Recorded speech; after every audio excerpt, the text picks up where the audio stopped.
Actually, I started this Let's Play for one single purpose only.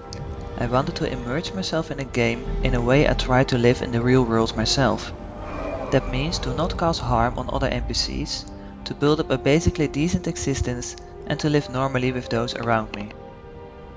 Although it seems that the open world game that I have chosen for this is in its very nature filled with brutal violence, pain, death and destruction. Some people seem to play this game solely for acquiring better gear and better stats, higher levels and mostly just more skills and perks while pursuing an endless goal of becoming stronger, getting better and ending up like a demigod, at which point they will all find themselves in the very same state, being bored. The open world game Skyrim makes me feel like that there are more games that justify that kind of gameplay than that there are games that do not.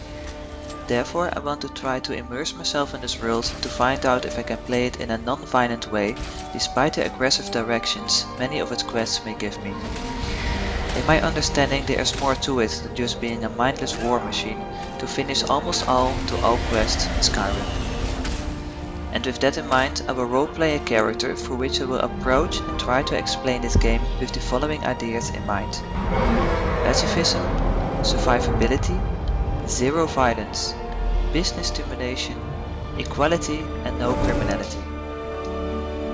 Welcome to this Let's Play series. My name is Leto85 and I am a completionistic pacifist in Skyrim. My self-created rules are at most times easy to follow, while staying away from using console commands. No killing and no stealing. The only exceptions I will feel forced to break my own rules is in just a few cases. The first is when the death of one NPC is a necessity to avoid him or her killing other NPCs or me, while I can avoid it to directly killing him myself.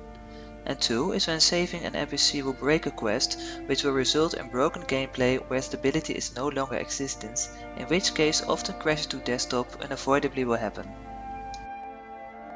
Luckily for me, it was possible to, after creating my character, avoiding any direct killing during the intro scene by simply hiding into a corner, while the person who had orders to send me nice and easy to the block, the imperial headfar, was doing the killing for me. Normally when I hire someone to fight in my name, the deaths he will cause will be counted to my own death list, as if I was the one who had wielded the blade.